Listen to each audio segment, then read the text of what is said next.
Terpaksa menikahi pria angkuh. Bab 049. Yang lain tetap di sini dan telepon polisi ada kasus kecelakaan lalu lintas dan korbannya menghilang. Himbau warga yang lain lagi. Ruas jalan tersebut semakin ramai. Apalagi penerangannya yang cukup minim sehingga menyulitkan mereka untuk melakukan upaya penyisiran di lokasi. Sementara itu lelaki berjaket sukit tadi yang menceburkan diri demi menolong Syera masih tampak terus menyelam ke dalam sungai berusaha mencari keberadaan perempuan itu. Arus sungai yang kian deras karena hujan di daerah hulu sungai, membuat ia harus berusaha mempertahankan dirinya agar tidak terhanyut semakin jauh. Ditambah malam yang pekat juga arus yang besar, sesekali ia muncul ke permukaan sungai untuk menghirup udara barang sejenak dan kembali menyelam. Saat itu ia melihat cahaya kecil dari balik air, ia perkirakan itu adalah HP Syera. Lah segera menuju benda itu dan benar saja tepat ia tiba di lokasi HP itu sudah mati karena terendam air sekian lama. Tak jauh dari HP ia menemukan Syera telah pingsan di sana. Dengan sisa-sisa tenaganya, ia mengangkat tubuh Syera menuju tepi sungai. Tak mempedulikan kulit-kulitnya yang terluka akibat tergores karang sungai, lelaki itu sekarang tampak memancing kesadaran Syera kembali. Resusitasi jantung, ucapnya pada diri sendiri sambil menekan-nekan cepat bagian dada Syera, berusaha membuat jantung perempuan itu kembali berdetak sekalian. Mengeluarkan cairan yang tertelan dan masuk ke rongga paru-parunya.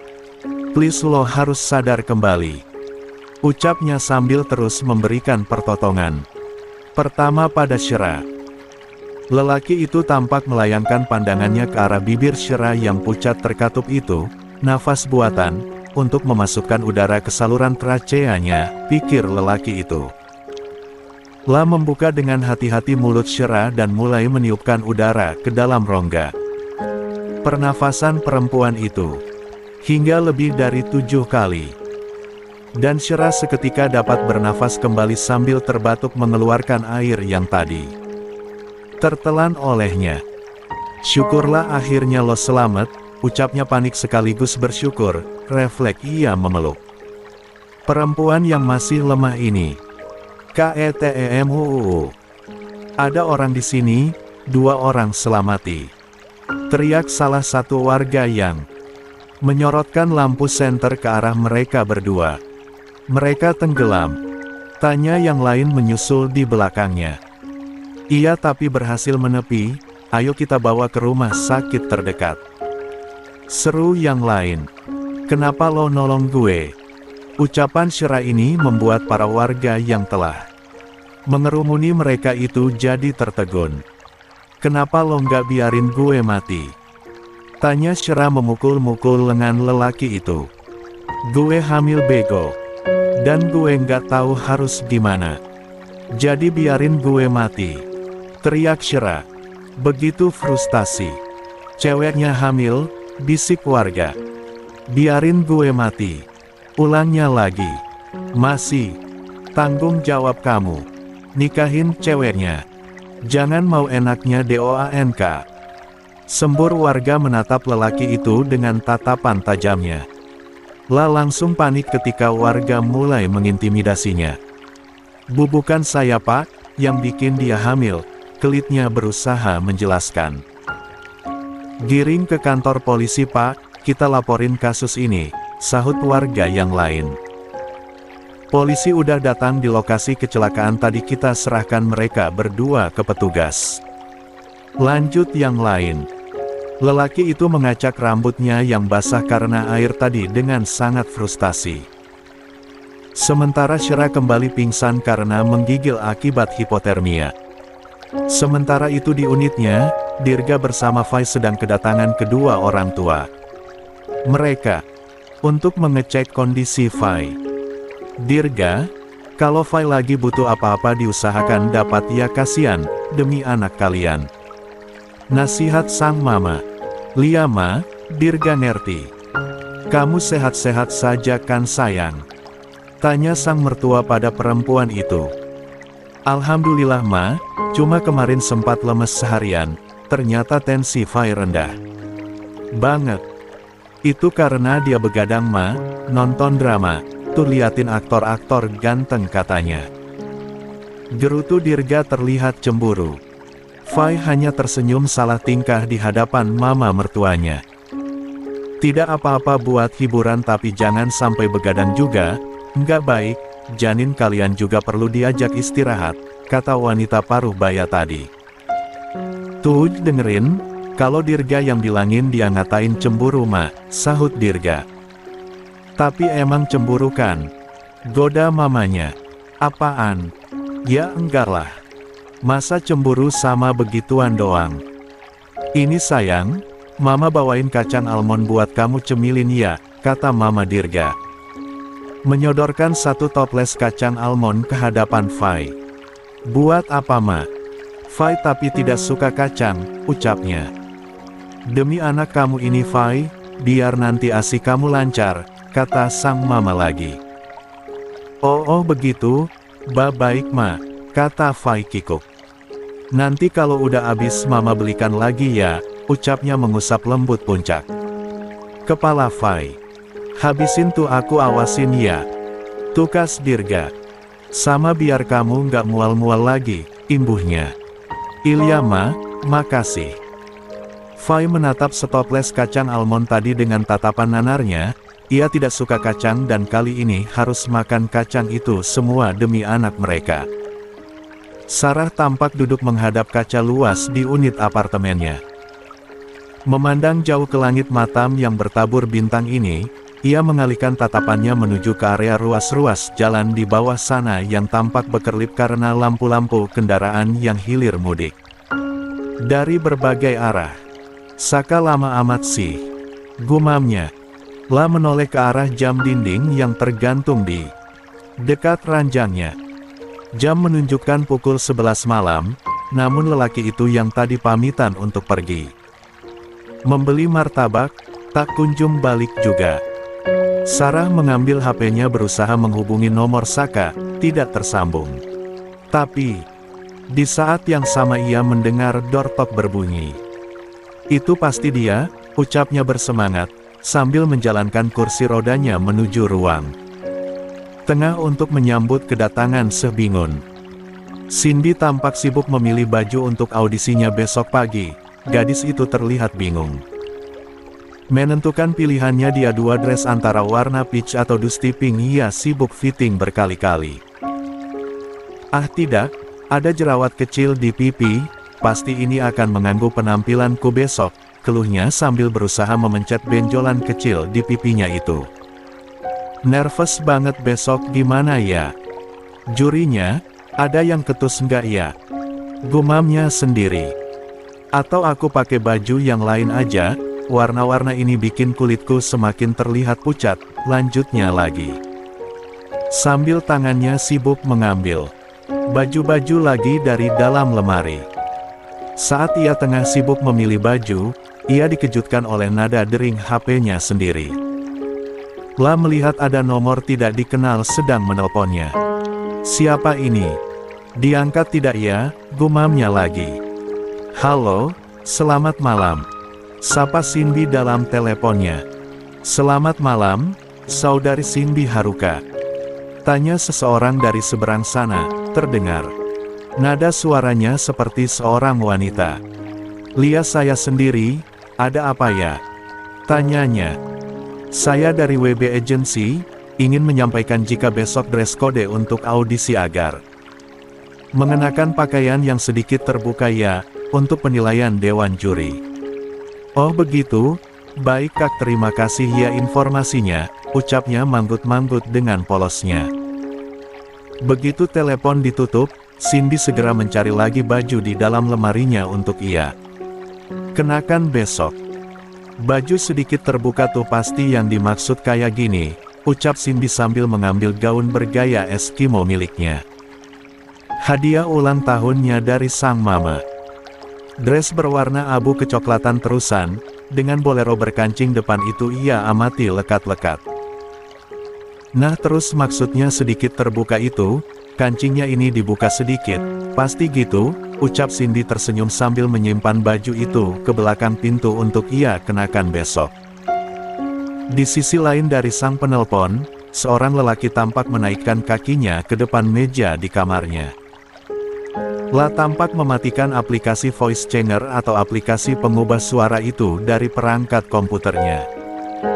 Dan menatap HP-nya yang baru saja menelpon Cindy. Menggunakan suara wanita.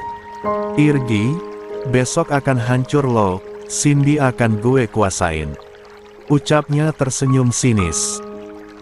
Ya, rupanya yang menelpon Cindy tadi adalah Joshua Wilbeck, wakil ketua dari Piver, musuh bebuyutan Sukit yang mulai ingin membalas dendam, dan kebetulan takdir membawa Cindy masuk dalam agensi milik kedua orang tuanya, yang tentu saja secara khusus Fa akan menangani gadis itu besok, tanpa sepengetahuan kedua orang tuanya sebagai petinggi perusahaan.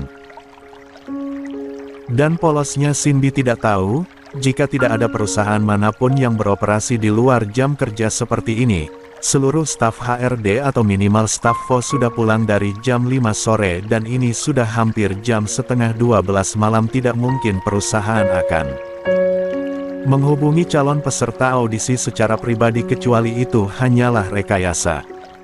Pintu unit terbuka dan muncullah Saka dengan bajunya yang basah sambil menenteng dua kantong belanja dari tangannya.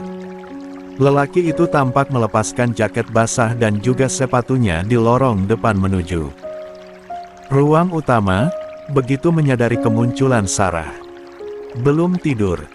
tanya Saka dengan cepat menghampiri Sarah. "Nungguin kamu pulang, katanya beli martabak aja kok lama banget sih," gerutu Sarah. Memanyunkan bibirnya. "Kangen," goda Saka sambil mendorong kursi roda Sarah menuju ke meja ruang tengah. Saka meletakkan semua barang yang ia beli tadi ke atas meja.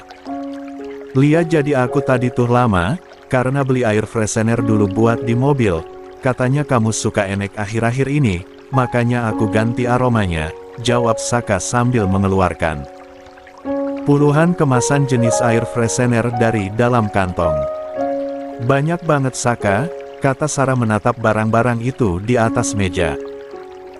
"Kalau bosen apa kalau enek, kita ganti lagi," kata Saka sambil mengelus puncak kepala. "Sarah, aku pingin bonceng kamu pakai motor saja, tapi ingat kaki kamu sakit, jadi terpaksa mobilan," lanjutnya. "Maaf ya Saka," kata Sarah.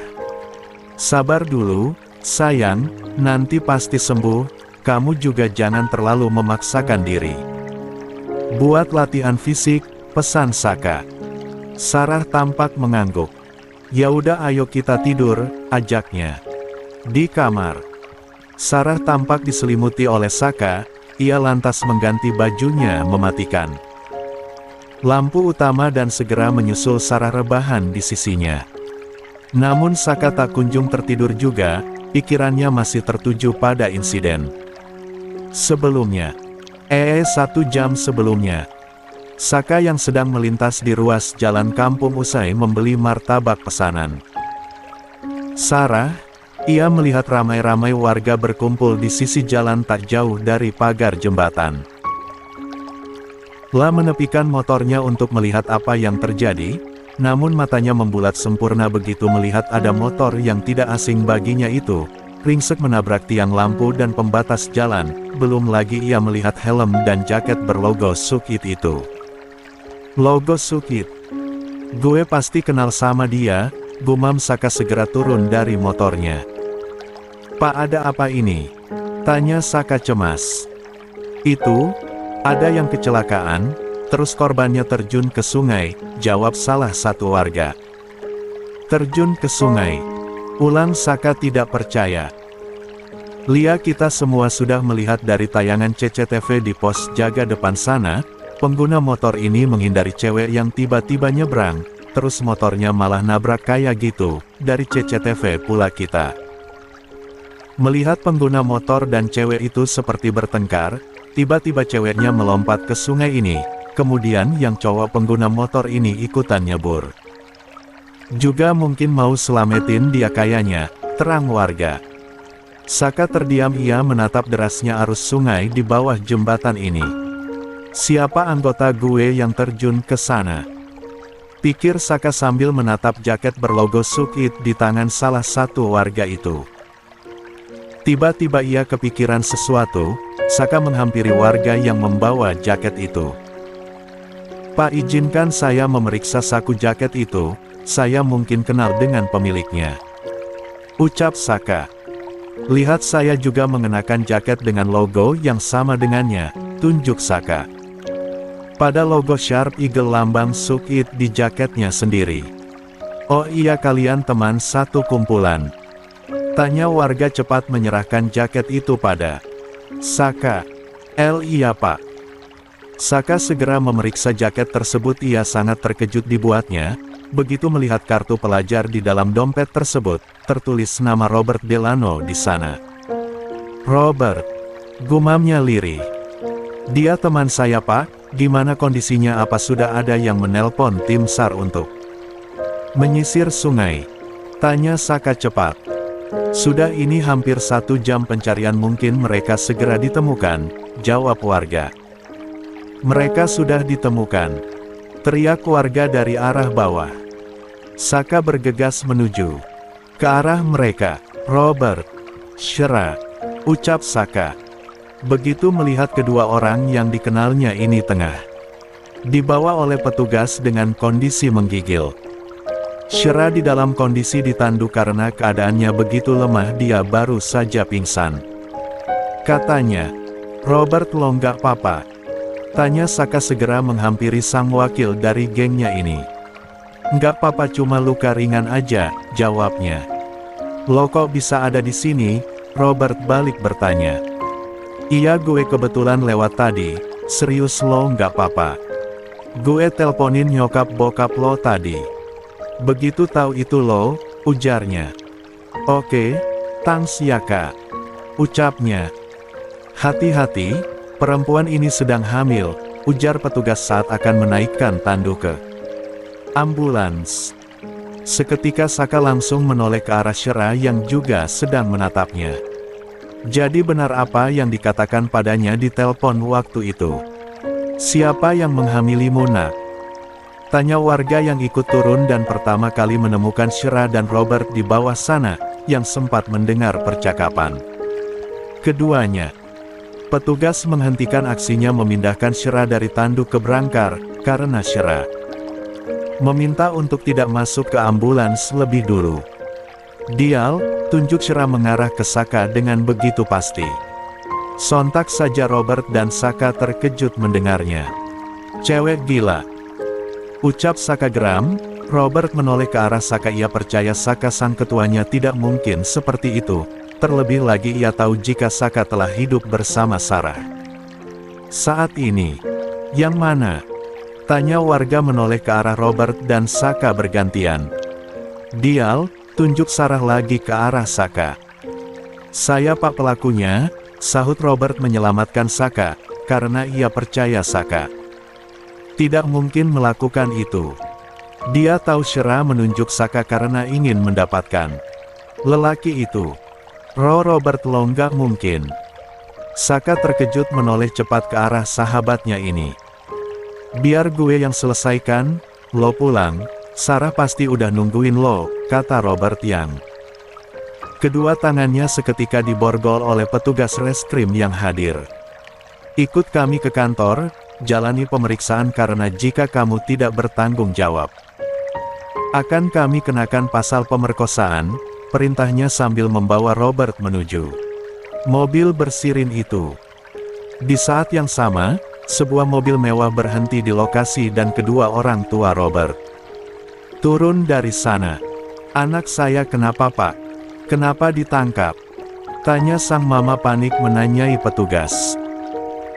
Shera pun terkejut melihat kejadiannya berakhir seperti ini, tapi ia tidak bisa mengatakan yang sejujurnya karena dia butuh sosok papa untuk anaknya, juga butuh tempat tinggal dan makanan selama masa kehamilannya ini. Anak Anda telah melakukan pelecehan seksual pada temannya ini, sampai ia hamil. Jawab petugas. Tanpa babi bu, Papa Robert segera menamparkan putranya itu cukup keras di hadapan semua orang. Om, saya yakin tidak begitu kejadiannya Om, saya percaya Robert tidak mungkin melakukannya, bela Saka. Itu karena kalian sudah sekongkol. Hardik Papa Robert ke arah Saka. Sure. Lo jelasin ke mereka kalau bukan Robert pelakunya. Teriak Saka pada Shira. Namun perempuan itu malah tertunduk menggigil dan enggan berkata sepatah kata pun. Ya kali gak berhasil dapetin Saka, Robert juga boleh kan? Mama Robert segera menghampiri Shira di depan pintu ambulans. Katakan pada tante apakah benar Robert yang melakukannya? Tanya wanita itu mencoba bersikap lembut. Namun Shira yang bingung dan dijerat rasa bersalah dan juga ketakutan akan merawat bayinya sendirian tanpa sosok ayahnya justru tampak terisak dan air mata mengalir deras dari pipinya yang tirus itu. Shira mengangkat wajahnya menatap Robert dari kejauhan. Maafin aku, ucapnya lirih. Benar Robert yang melakukannya, ulang sang mama. Shira mengangguk sekali. Dan Robert merasa hancur malam ini. Ia ingin sekali marah dan membunuh perempuan itu. Segala rasa frustasinya bertumpuk saat ini. Sudah berapa bulan? Tanya mamanya Robert sambil mengelus perut Shira yang terlihat mulai membuncit itu. Mereka saat ini sedang berada di depan sebuah minimarket. Robert dibebaskan oleh petugas karena berjanji untuk bertanggung jawab. Sang papa keluar dari minimarket bersama Robert sambil membawa obat luka dan plester. 5 bulan tante, jawab Shira. Orang tua kamu di mana? Kita akan menemuinya untuk membicarakan masalah ini, kata mama Robert sambil merapikan rambut Shira. Kedua orang tua saya sudah meninggal tante, saya hidup sendirian, tanpa tempat tinggal, jawabnya. Kamu melakukan hal jahat ini pada perempuan seperti dia. Apa yang ada di otak kamu Robert? Bentak sang papa. Saya yang salah om, ucap Shira terbata-bata. Malam ini kamu akan tinggal di mana? Tidak tahu tante, mungkin saya akan pergi ke terminal, di sana ada bilik menyusui yang tertutup dan aman bagi wanita, mungkin saya akan tidur di sana, jawab Shira. Robert katakan sesuatu, kamu dari tadi diam saja, ucap sang mama. Robert hanya berdecak dan tidak mengatakan apapun, ia bahkan tidak ingin menoleh ke arah Shira. Kamu dulu saat Fai dilecehkan oleh Dirga kamu mencak-mencak sebagai sepupunya.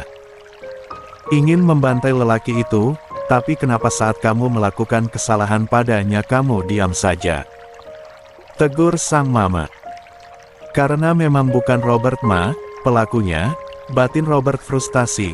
Ia tidak mungkin berkelit dari tuduhan Shira karena jika itu terjadi Shira pasti akan merusak hubungan Saka dan Sarah. Kalian akan menikah besok, tegas sang papa. Besok minggu kuat tutupkan? Tanya sang mama. Siri, nggak perlu pencatatan tegas papanya. Kamu masih sekolah? Tanya mama Robert menatap Shira perempuan bertubuh kurus di hadapannya ini. Saya putus sekolah sejak 3 tahun yang lalu tante, jawabnya. Mendengar nasib miris Shira ini tanpa terasa air mata mamanya Robert menetes begitu saja. La memeluk perempuan ini dengan sepenuh hatinya. Jangan jadi orang yang jahat Robert, ucap mamanya. Lagi-lagi Robert hanya bisa mengeraskan rahangnya, tidak bisa berkutik. Baiklah, lebih baik kamu malam ini ikut pulang bersama kami, kata mama Robert. Papa akan bawa mobilnya ke sini, ucap lelaki itu beranjak dari tempat duduknya. Robert, kamu jagain dia sebentar, mama akan beli makanan hangat dulu untuk kalian berdua, ucapnya ikutan beranjak pergi. Kini tinggallah Robert dan Shira di kursi depan minimarket itu. Gue akan nikahin lo, sampai anak itu lahir, setelah itu lo pergi dari hidup gue dan bawa anak sialan lo itu, tegas Robert. Terdengar isak dari kursi sebelahnya.